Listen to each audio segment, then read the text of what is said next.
안녕하세요. KCR 초대석의 한우성입니다. 높고 귀한 사람들이 많이 있지만 주님께서는 온유한 이들에게 당신의 신비를 보여주신다. 집에서 3장 19절의 말씀입니다. 뉴질랜드에 사는 많은 교민분들이 주택에 대해 관심이 많으십니다. 오늘은 류석 킹스웨이 컨설팅 대표와 함께 주택 건설과 관련된 이야기를 나눠보도록 하겠습니다. 안녕하세요. 네, 안녕하세요. 예, 킹스웨이 컨설팅의 류석 대표님, 본인 소개 말씀을 좀 해주시죠. 네, 안녕하세요. 킹스웨이 컨설팅 대표 류석입니다.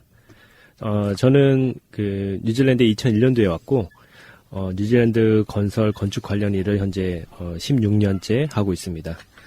저는 본래 건축 시공을 전문했고요. 몫으로 다년간 일하면서 국가공인 자격증과 뉴질랜드 공인빌더협회 정회원 자격을 취득하였고, 그러다가 프로젝트 매니지먼트, 즉 건설 시공관리직의 매력을 느껴 현재까지 회사를 운영하며 이 일을 해오고 있습니다. 킹스웨이 컨설팅 리미티드. 예, 킹스웨이 컨설팅은 어떤 회사일까요?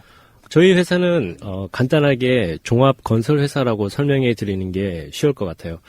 제가 회사 이름을 컨설팅으로 해서 여러 고객분들이 컨설팅만 제공해 드리는 회사인 줄 아는데, 저희 회사는 어떤 일이 작던 크던 간에 주택이라든지 상가 신축에 관한 계획, 펀딩, 그리고 허가, 시공 및 시공관리 서비스를 제공하고, 또한 부동산 투자, 개발 관련 컨설팅도 제공하고 있습니다. 지금까지 10년 동안 어떤 프로젝트들을 주로 하셨는지요? 한번 좀 자세히 소개를 좀 해주시죠. 네, 제가 주력으로 담당했던 프로젝트는 주택 단지 개발과 주택 건설 쪽이었습니다. 그리고 현재 이쪽 일도 하고, 또 상가 인허가 신개축 및 인테리어 프로젝트를 주로 해오고 있습니다. 많은 분들이 주택 또는 상가 건물 건설과 관련해서 아마 교인분들이 궁금해질 사항이 많으실 텐데요. 오늘 방송에서 어떤 얘기를 먼저 해주시겠습니까? 오늘 말씀드릴 내용들은 주로 건설 허가 관련 내용과 요즘 핫한 이슈죠. 오클랜드 유니터리 플랜, 오클랜드 도시 통합 계획에 따라 우리 땅이 어느 조닝에 속하는지, 그리고 서브 디비전, 즉 택지 분할이 가능한지 여부에 관한 내용을 여러분께 말씀드릴 예정입니다. 우선 먼저 건물 공사를 할 때는 인허가가 필수사항인데요. 인허가 없이 할 수 있는 공사도 있겠죠? 예, 어떤 것이 있을까요? 네, 보통 소유하신 주택을 편의 목적이나 파실 목적으로 고치실 때 참고하시기 바랍니다. 욕실과 주방은 기존에 있는 상태에서 새 것으로 교체하실 경우가 되겠고요. 이때 배관의 위치가 바뀌지 않도록 유의하셔야 됩니다. 없던 것을 새로 만드실 때는 허가가 반드시 필요하고요. 예를 들어 또 데크의 경우 흔히 높이가 1m 미만일 경우는 허가 없이 지어도 된다고 다들 알고 계시는데, 정확하게는 최소 높이 50cm에서 1.5m 미만일 경우에는 허가 없이 지으셔도 됩니다만, 단지 주의하실 것은 퍼미어블과 임퍼미어블 에리아의 체크가 필요합니다. 즉 지표면 수분 투과, 불 투과 영역이라고 한국말로 해야 할까요? 네, 좀 표현이 좀 힘들긴 한데, 네, 그렇습니다. 그리고 퍼골라 같은 경우는 사이즈 제한이 없습니다. 다만 어떠한 소재이든 지붕을 씌웠을 경우에 사이즈가 제한되고 허가가 필요합니다. 허가상 10 스퀘어미터 미만까지는 괜찮습니다. 허가 없이 퍼골라를 짓고 그 다음에 지붕을 씌울 수가 있고요. 외벽 같은 경우에 오래돼서 수리가 필요할 경우가 생기는데, 여기서 오래됐다는 의미는 15년 이상을 말하는 겁니다. 그래서 수리나 페인트 작업이 필요한 경우에는 허가 없이 작업이 가능합니다. 예, 근데 오래됐을 경우에 만약에 15년이 안 됐을 경우는 어떻게, 그때도 묵축을 할 수 있습니까? 15년이 안 됐을 경우 페인트는 무리 없이, 허가 없이 이렇게 할 수 있는데, 이제 외벽을 건드는 경우에는 허가가 필요합니다. 예, 그리고 이제 무허가로 공사를 했을 경우가 또 있을 텐데요. 이럴 때는 어떻게 될까요? 원상복구입니다. 원래의 상태로 돌려 놓아야 합니다. 만약에 이를 어길 시에 공사 규모에 따라, 그리고 인텐션 여부에 따라 벌금이 부과되게 됩니다. 원상복구하지 않고 허가를 받기 위해서는 두 가지 이렇게 방법이 있어요. 첫 번째로는 Safe and Sanitary Report를 받는 경우입니다. 한국말로 하면 위생안전검사라고 말할 수 있겠는데요.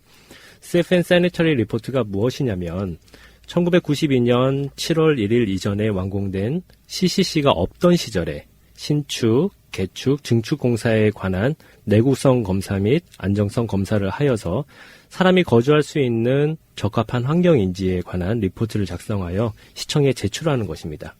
시청의 등록제이며 자격을 갖춘 건축감리사가 작성할 수 있고요.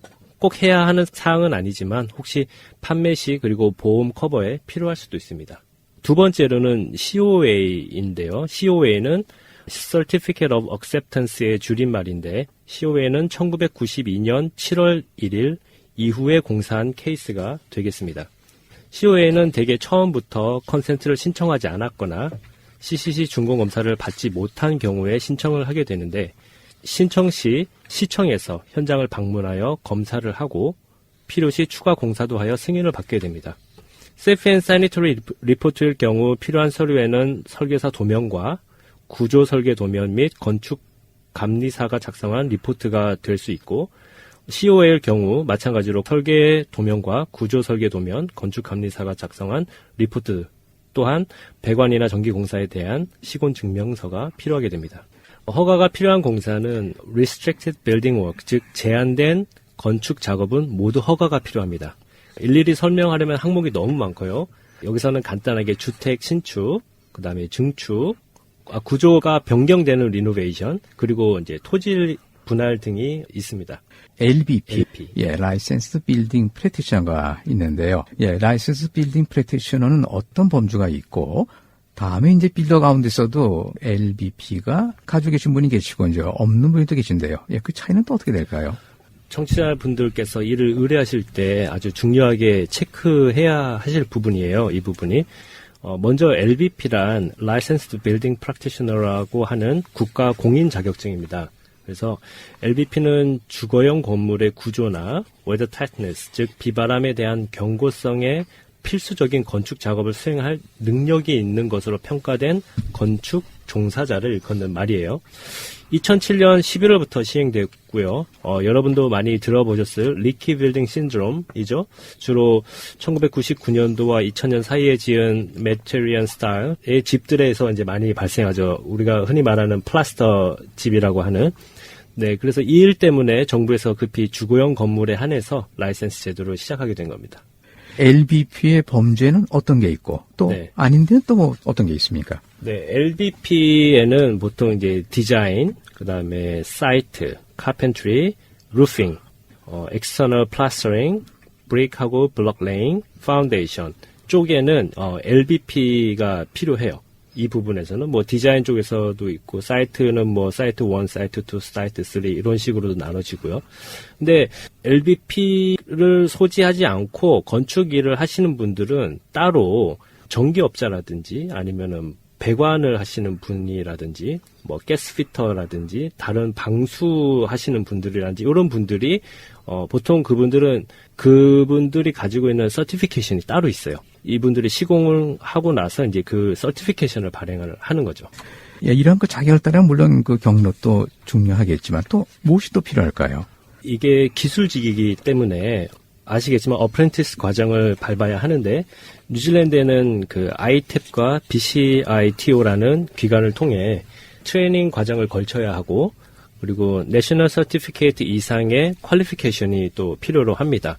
그래서 이 과정들을 제대로 밟게 되면 아마 최소 4년 정도가 소요가 되는 걸로 알고 있습니다. 흔히 얘기하는 그 마스터 빌더 있지 않습니까? 네네. 예, 마스터 빌더는 어떻게 될까요? 마스터 빌더는 협회를 의미합니다. 그 뉴질랜드에는 크게 두 가지 협회가 있는데 Registered Master Builder Association과 뉴질랜드 Certified Builder Association, 즉 마스터 빌더 협회와 뉴질랜드 공인 빌더 협회 이렇게 두 가지 협회가 있어요.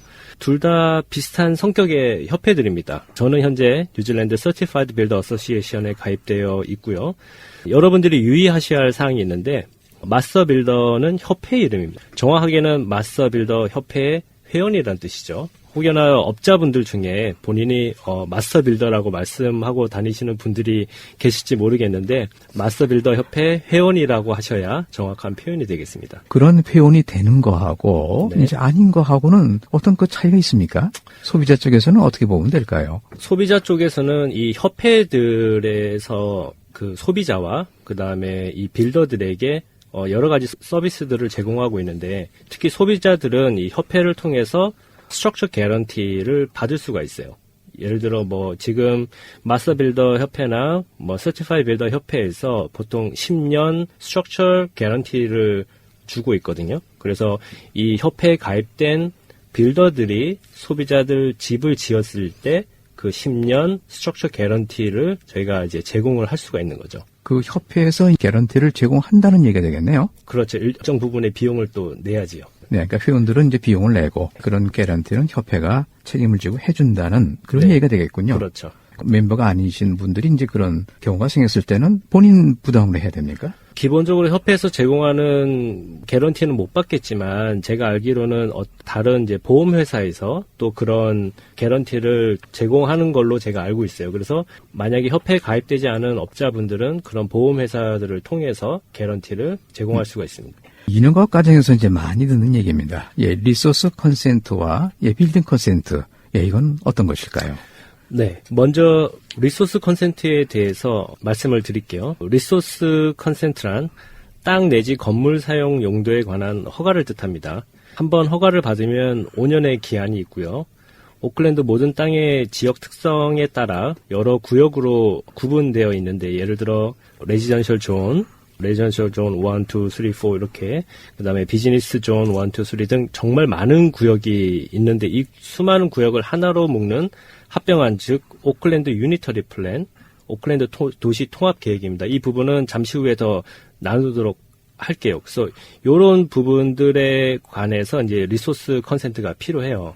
땅을 가른다든지 뭐 용도가 변경된다든지 이럴 때 그다음에 이제 빌딩 컨센트는 건축 허가를 뜻합니다. 건축 허가가 필요한 경우는 아까 제한된 건축 작업에는 모두 허가가 필요하다고 제가 말씀드렸는데요.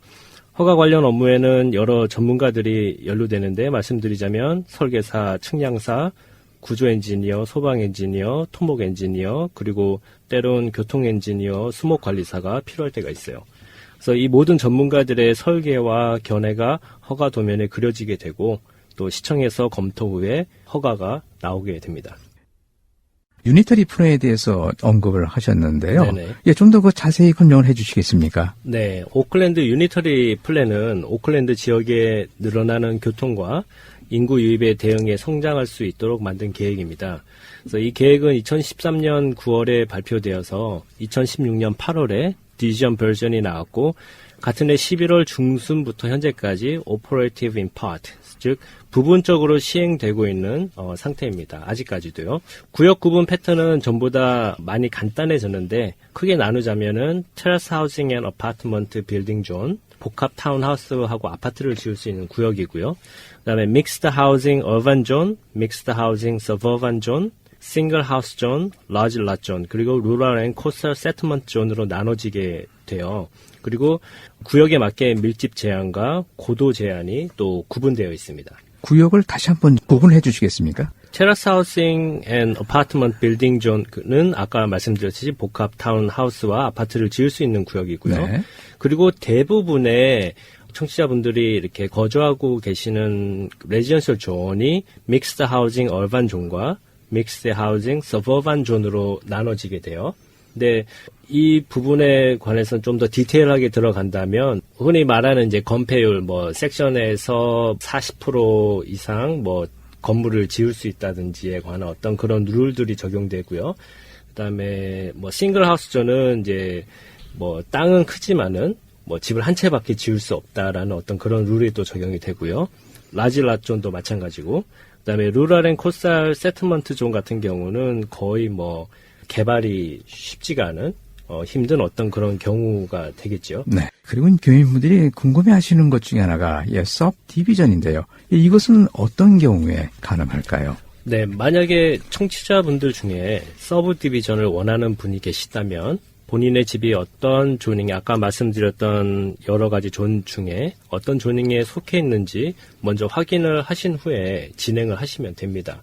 그래서 보통 이제 저나 아니면은 설계사 분들이라든지 아니면은 플래너 분들을 컨택을 하셔서 상담을 받으신 후에 서브 디비전을 진행하시면 되겠습니다. 네. 서브 디비전의 절차는 어떻게 되고 이제 발생하는 비용은 어떻게 되는지 한번 그 자세히 설명을 해 주시겠습니까? 절차는 먼저 리소스 컨센트를 신청하게 되고 승인 후에 서브 디비전 컨센트와 EPA, Environmental Protection Authority, 즉 엔지니어링 어프로브를 신청하게 됩니다. 동시에 섹션 223C를 린즈, 랜드 인포메이션 뉴질랜드, 즉 뉴질랜드 토지 정보과에서 발급을 받고요. 이후 몇 가지 시설 공사와 드라이브웨이 공사를 하면 준공 검사 후 224C를 신청하고 타이틀을 받으실 수 있게 됩니다.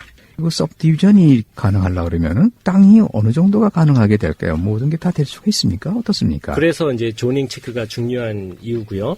오클랜드 유니터리 플랜이 발표되면서 전에는 서브 디비전이 불가능했던 땅들도 많이 서브 디비전이 가능하게 됐어요. 그래서 아까 말씀드렸던 그런 조닝에 따라서 두 채든 세 채든 네 채든 이렇게 나눠질 수 있는 구역이 되는 거죠. 서브 디비전을 원하시게 되면은 아까 말씀드렸듯이 저나 설계사나 플래너와 상담을 하시고 그랬을 때 이제 처음에 설계 리소스 컨센트를 저희가 먼저 신청을 해야 되기 때문에 그때 들어갈 비용들이 예를 들어 설명을 드릴게요. 예를 들어서 땅을 기존에 있는 섹션에 집이 한 채가 있고 그다음에 토지를 하나를 분할을 한다. 택지를 하나를 분할을 더 하는 거죠. 그럴 경우에 처음에 들어가는 비용 부분이 설계사, 그다음에 측량사, 여러 이제 엔지니어들, 플래너들, 그다음에 카운실 비용까지 포함해서 대략 한 3만 불 정도가 들어가고요. 그다음에 이제 리소스 컨센트가 나오고 나면은 223C를 또 신청을 하게 되는데 그때 당시에 또 측량사, 설계사, 또 엔지니어들, 또 카운슬, 그다음에 또 시청에 내야 되는 개발 분당 비용 등을 포함해서 대략 한 6만 불 정도가 또 비용이 이제 소요가 되고 그 이후에 이제 뭐 시설 공사라든지 그 웨이스트 워터 커넥션이라든지 스톰 워터 커넥션이라든지 뭐 수도, 전기, 드라이브웨이 공사를 하는데 물론 이제 그 지역마다 프로퍼티마다 틀리긴 하겠지만 대략 한 5만 불 정도 생각을 하시면 되겠고 그다음에 마지막으로 이제 그 공사가 다 끝나고 준공 검사를 받은 이후에 224C를 받고 타이틀을 받는 데까지는 한 10,000불 정도 이렇게 해서 토탈 지금 한 15만 불 정도 땅을 하나 가르는 데는 한 15만 불 정도가 소요가 되는 걸로 말씀드릴 수 있겠습니다. 좀 땅이 넓은데 집이 한 채가 있어가지고 그걸 서브디비전하고 싶다. 네. 그럴 때 어떻게 그 면적이 어느 정도 돼야만 그 서브디비전을 할 수가 있습니까? 그게 좀 작아도 할 수가 있나요? 네, 그 조닝 체크를 하시고 서버반 존 같은 경우는 기존에 있는 집을 빼고 400스퀘어미터 정도가 나와야 집을 한 채를 더 지을 수가 있고요. 그다음에 어반 존 같은 경우는 집을 한 채 빼고 300스퀘어 정도만 있어도 돼요. 그러니까 예를 들어 본인의 땅이 이제 1000스퀘어라고 생각을 하시면은 자, 1000스퀘어의 집이 한 채가 예를 들어 이제 큰 길 가까이에 이제 딱 붙어서 있고 그 집이 예를 들어 뭐 한 200스퀘어다. 그러면은 이제 한 800스퀘어가 남잖아요. 그럼 800스퀘어 때 자기 땅이 서버반 존이다. 라고 하면은 800스퀘어 남으니까 400스퀘어, 400스퀘어 이제 두 채를 더 이렇게 지을 수가 있는 거죠. 단독으로 그렇군요. 지을 경우에는 그렇고 요런 부분들을 좀 또 이제 저 같은 이제 프로젝트 매니저나 플래너나 상의를 하시면 조금 더 많은 집을 거기다 또 지을 수 있는 그런 그런 방법도 있습니다. 그것은 보통 시간이 얼마나 소요될까요? 기간은 측량 관련하여서 보통 2주 정도가 소요가 되고 리소스 컨센트 준비 과정이 4주에서 6주 또 시청에서 검토하고 승인하기까지의 과정이 6주에서 8주 그다음에 토지정보과에서 섹션 2,3C를 받기까지 2주에서 4주 걸리고요. 실공사는 대략 6주 정도 그리고 마지막 224C와 타이틀을 받기까지가 4주에서 8주 정도가 소요됩니다. 그래서 총 6개월에서 8개월 정도가 걸린다고 생각하시면 돼요. 네, 서브디비전하는데 6개월에서 8개월. 네네. 네, 이렇게 시간이 걸리는군요. 옛날에는 그 집집마다 그 울타리가 없었는데요. 네네. 요즘 그 울타리 공사를 많이 하더라고요. 네, 맞습니다. 예, 근데 그때 주택 간의 울타리 공사가 필요할 때 그 비용은 이웃과 같이 분담하게 되는지 어떻습니까? 어떻게 해야 될까요? 네, 일반적으로 이웃과의 공통 경계에 울타리를 만들거나 기존 펜스를 업그레이드 하려는 경우 이웃이 적절한 펜스에 대한 청구의 반을 줄 것을 보통 기대할 수 있는데 그래도 펜스에 포스트, 즉 기둥을 넣기 전에 이웃과 펜스를 지으려고 하는 계획에 대해서 토론하고 제안을 합리적으로 하시려고 좀 그런 노력들이 좀 필요하죠. 그러니까 적절하지 않을 때는 상대방이 반대할 권리가 있어요. 사실은. 그래서 합의에 도달할 수 없거나 이웃이 절반을 지불하기를 거절한다면 공식 절차를 따라야 합니다. 그럼 공식 절차를 따를 때 보통 결과가 어떻게 나올까요? 만약에 상대방이 내 이웃이 그 새로운 펜스를 이제 원하지 않는다고 하면은 그 이웃에게 크로스 노티스, 즉 교차 통지를 해야 합니다. 그래서 기존의 울타리가 적당하다고 생각하거나 제한이 과다하다고 생각되면 제한의 일부 또는 전부에 반대할 수가 있어요. 이웃이. 아니면은 이웃이 원할 때는 뭐 우리가 청취자분들이 이제 반대를 할 수 있어요. 그래서 그런 어떠한 이제 내용들을 레터로 직접 통지를 해야 하고요. 교차 통지에는 보통 21일 이내에 연락을 해야 되고 이웃의 이의 제기 및 모든 제안서를 자세히 설명을 해야 합니다. 그래도 만약에 서로 이제 동의할 수가 없다. 그러면은 이제 조정이라든지 중재, 또 분쟁 재판 또는 지방 법원을 통해서 분쟁을 해결할 수가 있겠죠. 그래서 펜싱은 설치가 되는 거겠죠? 안 되는 게 어디 있습니까? 만약에 이제 상대방이 원치 않으면은 이제 본인 비용 부담을 해서 펜스를 세우는 경우가 있겠죠. 펜싱 통보를 이제 하신다는 그 말씀하셨는데요. 네. 예, 펜싱 통보에는 어떤 사항이 포함되어 있을까요? 펜싱 통지서에는 1978년 그 펜싱법에 따라 제공되며 여러분과 여러분 이웃 모두의 이름과 주소가 포함되어야 한다고 명시가 되어 있어요. 명시 내용에는 그 경계에 대한 울타리, 펜스의 종류, 그리고 누가 펜스를 세울 것이냐, 그다음에 그런 업자, 그다음에 총 예상 비용, 재료 구매 방법, 일을 시작하는 날짜 등이 펜싱 통지에는 포함이 되어야 합니다. 그리고 또 여러분의 제안서에 어떤 측면의 이의를 제기하고 반대 제안을 하는 경우 21일 안에는 해야 한다고 또 설명이 되어져야 하고요. 이웃 사람이 책임을 지지 않는다면 21일 이내에 이웃집 주인이 또 적절한 또 리즈너블한 이유를 대하는 부분들이 좀 있습니다. 펜스를 정확히 이제 어디에 설치해야 되는지 이것도 상당히 궁금한데요. 네네. 예, 이제 그 경계선이 있으면은 그 중간에 포스터가 들어간다 그러면은 바깥쪽에 이렇게 펜스 되면은 뭐 이렇게 침범하겠고. 예, 펜스를 정확히 어디에다 설치해야 될까요? 펜스는 정확하게 그 펜스 포스트를 기준으로 해서 펜스 포스트가 경계선 바로 위에 또는 가능한 경계선 가까이에 이제 배치를 해야 돼요. 그러니까 대부분의 집들은 아마 이제 없을 수도 있지만 이제 하얀색의 말뚝이 보통 그 집마다 이렇게 그 집 경계를 구분하는 그 말뚝이 이렇게 있는데 말뚝을 기준으로 해서 펜스의 가운데가 그 어떤 경계선에 딱 있어야 합니다. 원래 펜스가 있었지만 이제 내 이웃이 펜스를 허물었고 이제 새로 설치하는 것에 대해서 피해를 원할 경우는 또 어떻게 될까요? 이웃이 펜스를 허문 것이고 또 그거에 대한 또 책임이 그쪽에 있습니다. 그래서 당연히 펜스를 허문 이웃이 그 비용에 대한 책임이 있는 겁니다. 오늘 건설과 관련된 좋은 말씀 고맙습니다. 네, 감사합니다.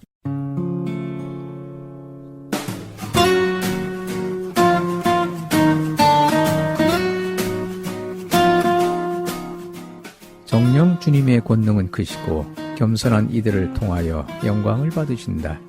GP에서 3장 20절의 말씀입니다. 오늘은 류석 킹스웨이 컨설팅 대표와 함께 주택건설과 관련된 이야기를 나눠보았습니다. 지금까지 진행의 한우성이었습니다. KCL 애청자 여러분 고맙습니다.